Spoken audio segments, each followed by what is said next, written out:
Last year, I made this prediction. I don't know, 2020 for me just feels like it's gonna be an awesome year. I'm so excited for it. Well, despite what was going on in the world around us, we had a lot of fun on this channel. And so on today's episode, I'm going to be bringing you my top 20 DIY projects of 2020. If you wanna see what those are and if they align with your list, as well as maybe my predictions for 2021, since I was so good at that last year, then stay tuned. Welcome to Design to the Nines. I'm Natalie Callahan, and if this is the first time we're meeting, welcome to my channel. Despite what was going on in the world, we kept ourselves really busy, right in our homes, beautifying them and becoming powerful. So I'm going to be going through my top 20 DIYs in no particular order, except for I am saving my favorite ones for the end. This is going to be a very condensed, just kind of highlight video, and if you want to see the full tutorial, then I'm going to have the links for every single one of these tutorials in the description box below. So let's just get right into it. The first DIY that I wanted to share, and definitely in my top 5 for the year, was the Cathedral Window or Gothic Arch window that we made. I provided a free printable to get the look done for this window. It's awesome. I used another piece of my scrap wood. I think it was like a scrap from my craft table build that I just had lying around, but even if you had to purchase a piece of wood, it wouldn't be super expensive.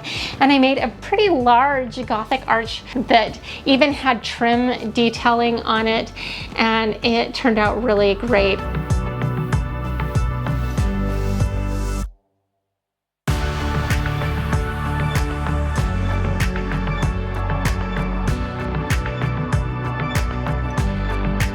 I loved how this turned out, and it's actually going to be a permanent fixture on my favorite DIY of the year. And so if you want to know what that is, stay tuned. My next one were some candlesticks that I made. I made some really cool candlesticks that really looked just like Joanna Gaines' version, and I was really happy with how they turned out. I just cut them to varying sizes.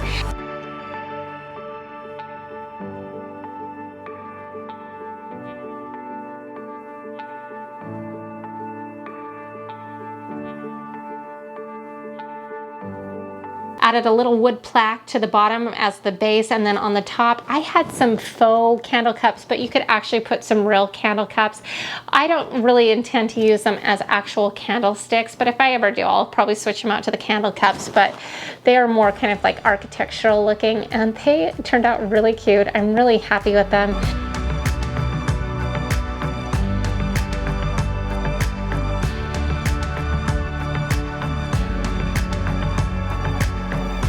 So if you've watched my channel for very long, you know that I like to do things with wood rounds. I love making serving trays and tiered trays and things like that. My next couple of DIYs are going to be serving trays, and the first one was my apple cider tray. This was really fun because all I did is I went to the Home Depot and got a wood round, and they're about $6. And then I took a vinyl stencil for my Cricut machine. I also provided a free printable if you wanted to just do like an image transfer with a graphite paper. So you don't need to have a Cricut machine to do this, but I really love my Cricut machine and I like to use it on here. It's just such a fun tool to have in your arsenal.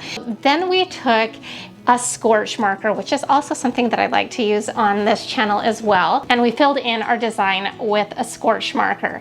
Then I took a heating tool and burned the image onto the tray, and it was awesome. And then I just waxed it and put on some handles that were wrapped in some twine, and it was a really awesome fall rustic DIY that was just really fun and different and well received by you, so thank you for that.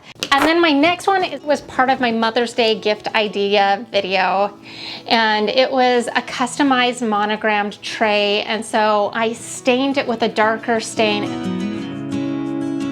I went in and I made a design on my Cricut machine. It was a stencil. I took some black chalk paint and put that image onto the tray.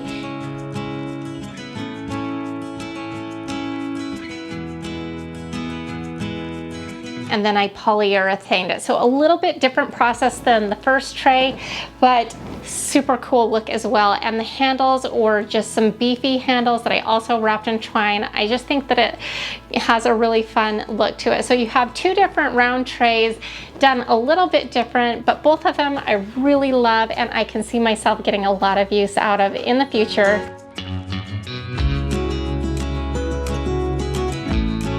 So my next DIY from 2020 that I really loved was my potted street lamp. And this was a trash to treasure episode.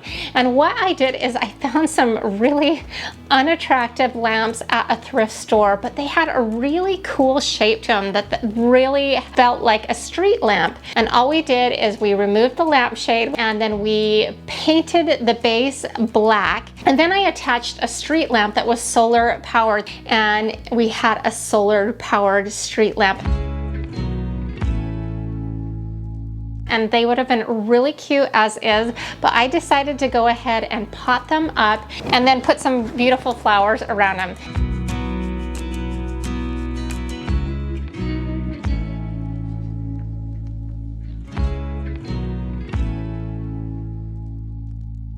Those flowers didn't make it very long and they were so pretty. I need to become a better gardener because honestly, if I put it in a pot, it's almost a guaranteed death for flowers. And I feel terrible about that because I actually was a florist for many years, but for some reason, if it's in a pot, it dies. So if you have suggestions for me, I need to improve my gardening skills. And so that is something that I'm hoping to work on this coming year. Next up, I'm combining like two into one because they really went together. I made a beautiful pink peony wreath that I loved. It was so fresh, so springy. It was full of pink peonies. You can see those in the background. I really love those. And I just loved the way it turned out. And I just used a whole assortment of peonies and sizes, all in the shade of pink, and made this beautiful wreath.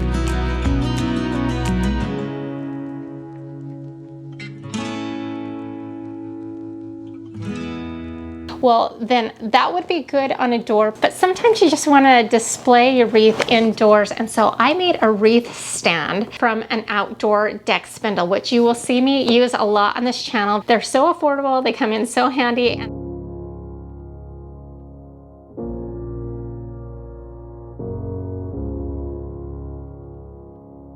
And we put a really pretty finial on top and a hook for our wreath.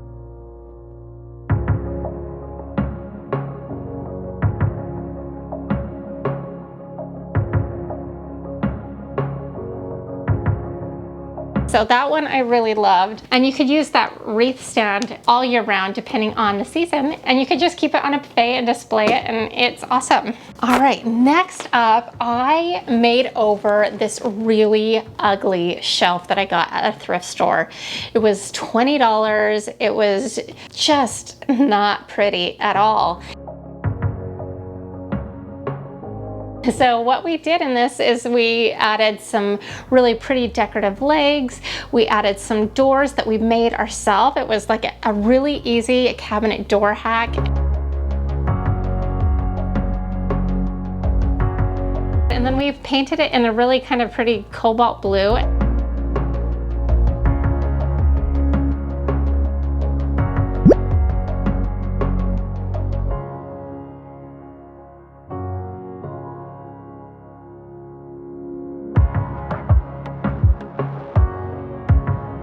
And it's still in my craft room and I love it, and it was really affordable, and that was a fun episode. We did use a little bit of power tools, but on this channel I'm constantly trying to help everyone feel powerful and demystify the use of power tools. They are not that scary. You just need to take your time, be really level-headed, and you can do it, I promise. So our next DIY was a part of my Christmas gift idea video with Cricut, and I just love this. This was a customized doormat that I made for my good friend Lisa Birmingham, and she actually has a YouTube channel. And I had somebody ask me if we are actually real-life friends, and yes, we are. She lives right around the corner and she's awesome. So I made this mat for her for Christmas. I found a really cool font, and then I made it really big and we kind of did it off kilter. In order to cut it, we had to use 4 stencils. We used a hairdryer to kind of suction it to the mat, and what I did that's a little bit different than what I've seen other tutorials use, I used a spray-on truck bed liner as the paint, and I figured if it was tough enough for a truck bed liner, then it should be tough enough for a doormat. So we'll see how it holds up over time, but I thought that would work out really well. And so I just love the way this turned out, and if you do the double layer rug look, I just thought it would look really, really cute on her beautiful front porch. Another one of my Christmas gift ideas was a BoHo bag that I love, and I've actually been using it a lot since I made it. All we did is we did my name in like a typeface. I transferred it onto some painter's drop cloth using graphite paper.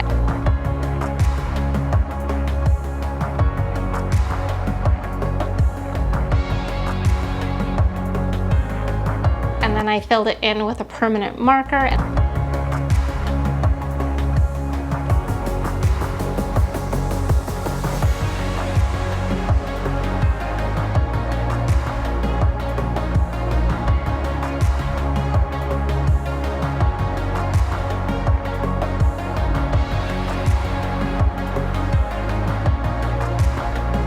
And then we stitched it around the entirety of the patch. Now, a lot of you guys suggested that I should have left it as a pocket, and I thought that was a great idea. I wish I had thought of that when I was making it, because it seems kind of obvious now, and it would make a wonderful front pocket.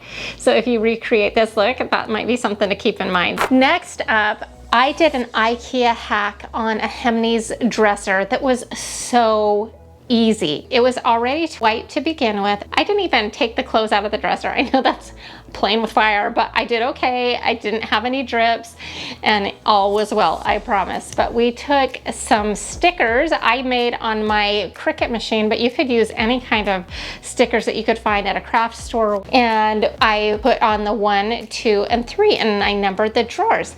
And then we took some black chalk paint and painted over the top of it. We were a little risky, but it worked out. And then we just peeled back the sticker, and then that was it. It was so easy, so inexpensive, but completely transformed the look of the dresser, and it was awesome. So that one was a really good hack. I did a couple of IKEA hacks this year, and I'm gonna be doing some in the very near future that I'm so excited about because they are gonna be amazing. So if you love IKEA hacks, that is definitely something that you're gonna be seeing in 2021 on my channel. So in one of my episodes last fall, I was a part of a mystery box challenge, which I'm going to actually be participating in again in a couple of weeks, so stay tuned for that. But in this challenge, I was sent a whole box of stuff that I'd never seen before that was all from the Dollar Tree, and I had to kind of DIY them and turn them into awesome things. One of those items that was sent to me as a challenge item was a pair of men's socks, and I was like, what am I going to make with these? And what I came up with is using them as some really adorable, cute wrist warmers, and they were really cute. And as an added bonus, I also made some matching boot cuffs. To make these wrist warmers, I just laid my hand over the sock and figured out where I should cut it off. Then I also cut a hole for the thumb. I make sure to prevent any fraying on the sock by using some fray check, and then I stitched some lace around the holes.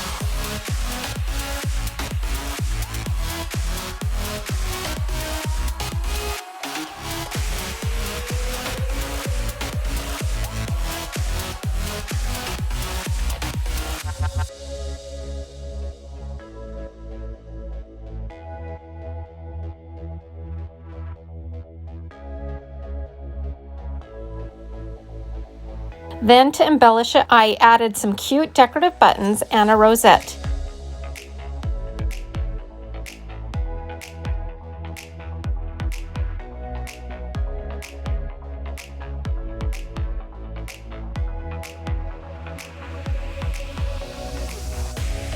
And when I was done, you would have never guessed that these started out as a men's thermal socks. So that was a really fun challenge.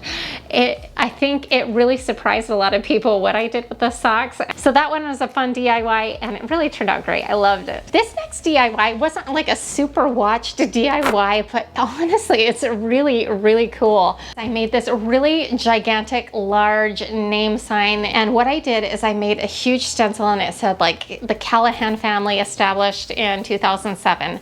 And I first painted it out white and then I put the stencil down and then painted it all over black. And while the black paint was still wet, I took some cinnamon, I know, sounds strange, and sprinkled it on in a random pattern, and it really mimicked the look of rust. It was really cool.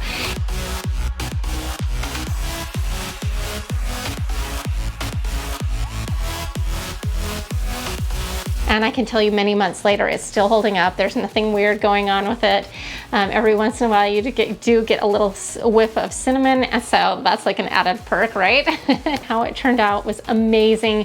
It cost me less than $10 to make, and to purchase something similar at a store would have been around $200 or so. So that was a massive savings, and I love to do that on my channel. I'm always trying to get you that high-end look on a budget. If you like that, then you're going to definitely want to stick around for next year. My Christmas DIYs this year I was really happy with. I loved how they all turned out, but a couple of those DIYs really stood out to me and I wanted to add them to this list. I feel like the ideas of them are going to be transferable to different seasons.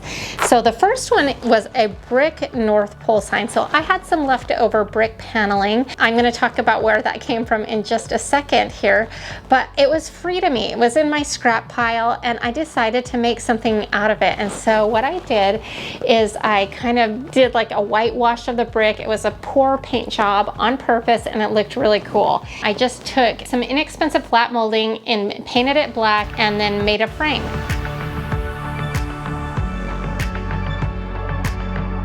And then what I did is I took a stencil that I purchased from an Etsy shop. I painted the stencil out in a celery green and it was seriously so inexpensive to make because of the scrap. I think this could definitely translate into, I mean, I could see it as like an entry sign. I think I may use this idea coming up somewhere. So I'm gonna stew on that a little bit more, but I think you'll be seeing something similar in the future that will be kind of more of a year-round idea. So watch for that. Another Christmas DIY was another kind of North Pole sign. And this one I really loved. It was kind of like a hanging sign, and what's awesome about it is we could just switch out the sign with the season or even make one that's like good for year round.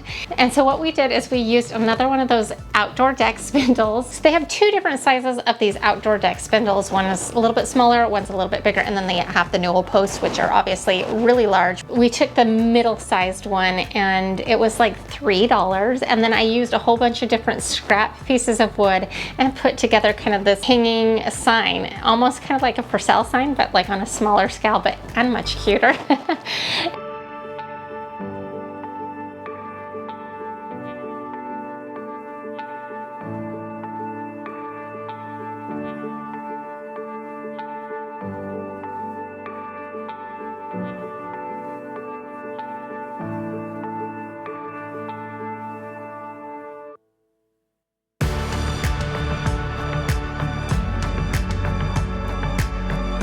And we put North Pole this way, or Santa's Workshop this way. I don't even remember exactly what it was, but it really turned out cute. I was really happy with how it looked. And what I love about it is I'm going to switch out the sign, maybe with the holidays, maybe something a little bit more permanent. And it's just so flexible.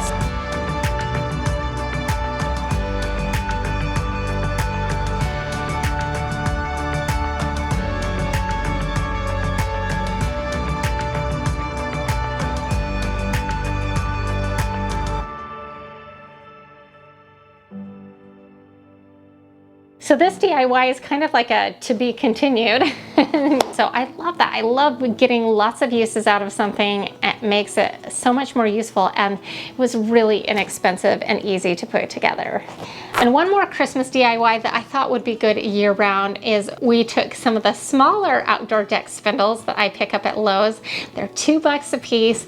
And then I took some really small little mini lanterns and turned them into candlesticks by using kind of like a plaque on the bottom, the spindle that we cut down to size.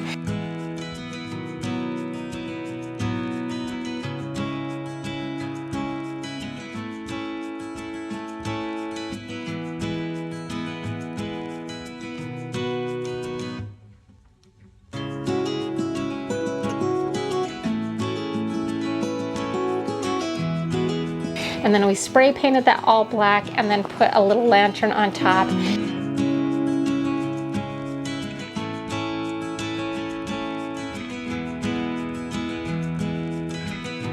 You can make mini wreaths for it if you wanted to, or just leave them plain, but they are super cute, super easy to put together, and really pack a statement. And they were actually a knockoff of a Pottery Barn version that was $100 for the set of 2, and we made it for pennies on the dollar, and I love to do that. I love saving money. So another cool Pottery Barn knockoff that we did this year was I did a trash to treasure bench makeover that really might be one of my best knockoffs ever, because honestly I wouldn't be able to tell the difference between mine and the Pottery Barn version, really.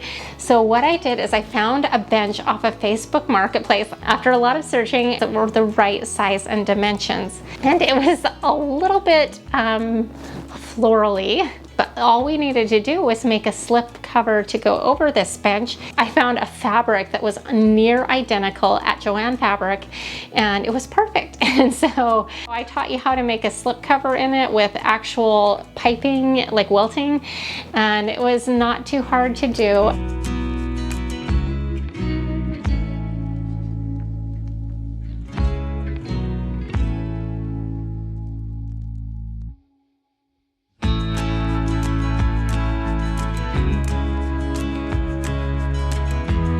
We saved like over $1,000, maybe even over $1,100. It was massive savings. And I still have that bench in my bedroom.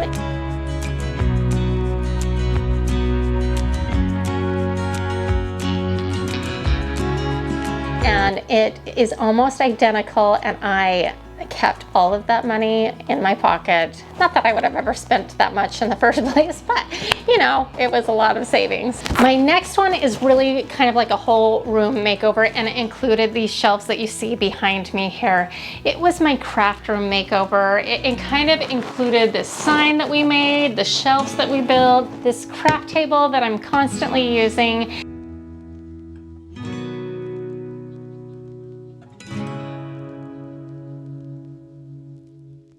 And it was really fun to put together. So that was a really fun episode to do, and it was like kind of a combination of a few different episodes.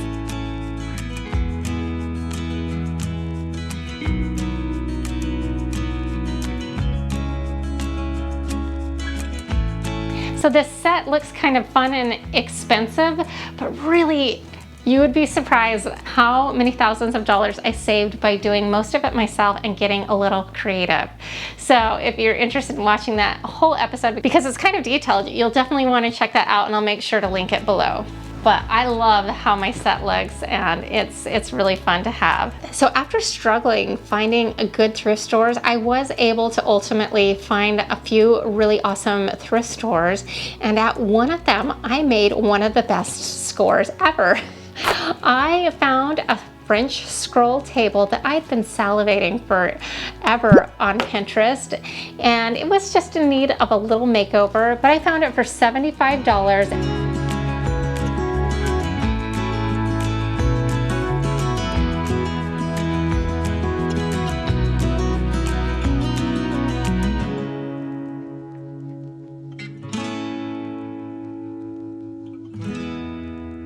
And all we did was really just a little bit of paint and wax, and it really transformed the table. It's beautiful. It's what we had our Christmas dinner on. It's what we had Thanksgiving on. It was awesome. I love it. .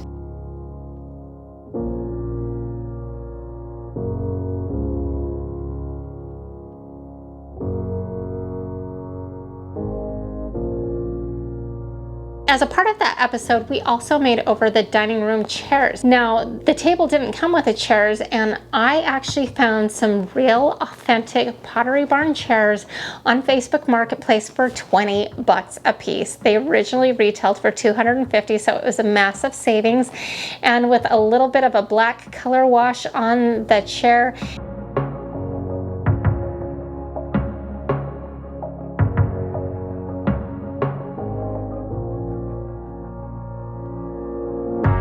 and a fun reupholstery job where I took some white canvas, did a French stripe, added a little stencil on top. I had some really cool custom kind of French country looking chairs to go along with my French scroll table.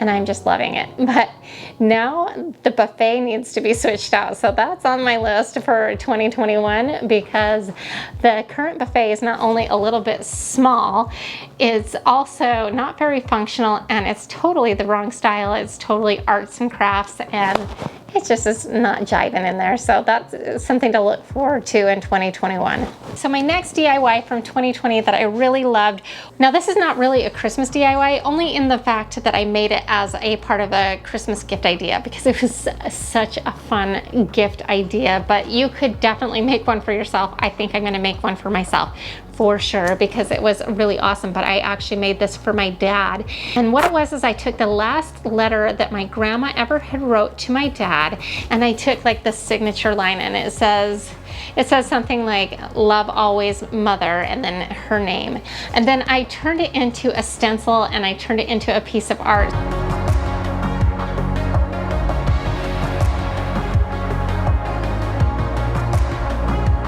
So we took a wood canvas, we painted that all white.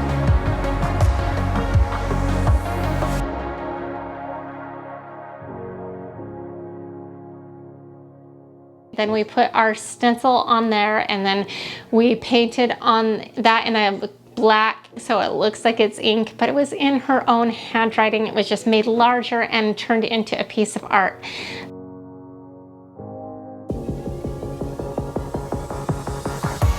Then we made a frame to go around it, and it really was a special DIY. Definitely one of my top DIYs of the year, and I just am thrilled with how it turned out. And my dad got it for Christmas, and he gave it a big thumbs up. He really loved it as well.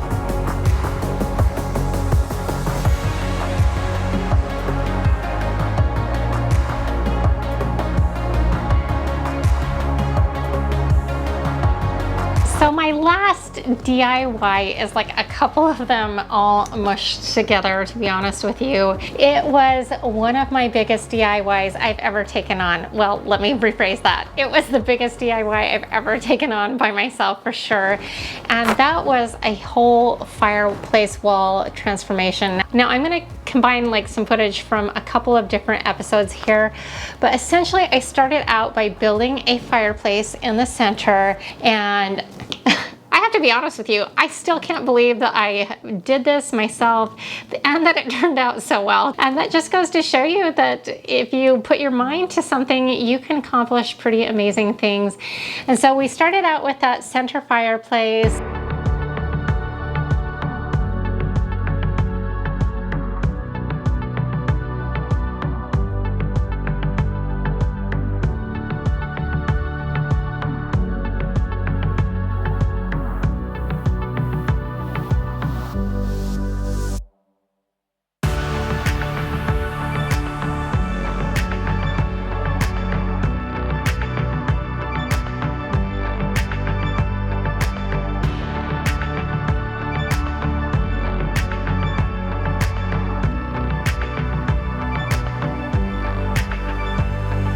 We did shiplap, and we used faux brick, and that's where I got my brick for that Christmas DIY, and I still have a little bit of it left over.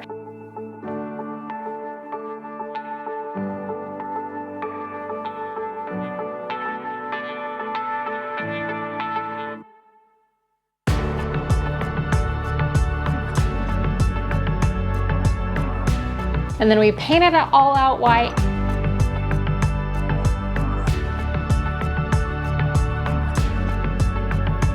And then I did a really cool rustic beam mantle. It was really awesome.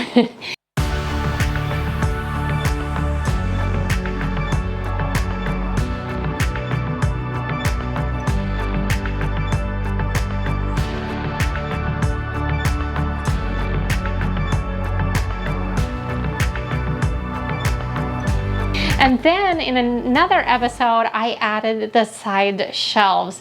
And in this, I took some stock cabinetry and I put it on either side. We filled in any loose gaps.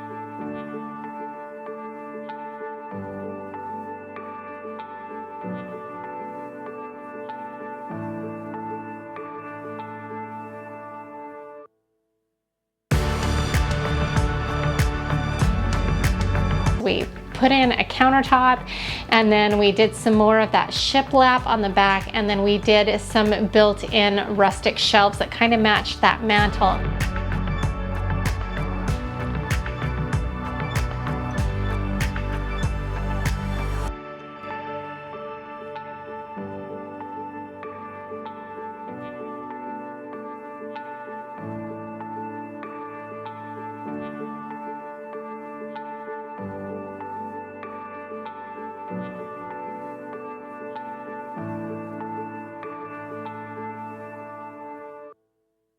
And I got it done just in time to decorate for Christmas and create the Christmas like decor of my dreams. It's really turned out really well. I'm excited. And what was amazing about it is you could see in this Christmas decorating video all of the DIYs that we had made on here. It had the Gothic arch, it had some Christmas DIYs, and it really fulfilled all of my Christmas fantasies that I've had forever. It was just gorgeous. But now with Christmas being done, I am salivating at finishing the living room makeover, maybe adding a new sectional sofa, a new TV stand, some new curtains. We've got some stuff planned, and that will be coming up very shortly. Okay, so do I dare make any predictions for 2021? Probably not. I am pretty much open to anything, but what I can predict is that I'm still gonna be here, and I'm gonna hopefully still be bringing you DIYs that will help you to feel powerful, and hopefully will bring value to you, because that's the whole goal. So come what may, no matter what happens in 2021, we're gonna make it a banging awesome year, right? We're just gonna have the right attitude and keep plugging away and just go with the flow. And if you enjoyed this episode, you may just want to check out 2019's best of. It's got some really fun DIYs in that as well. And to all of my DIY Niners, I just want to tell you that you are more powerful than you know. We'll see you next time. Bye.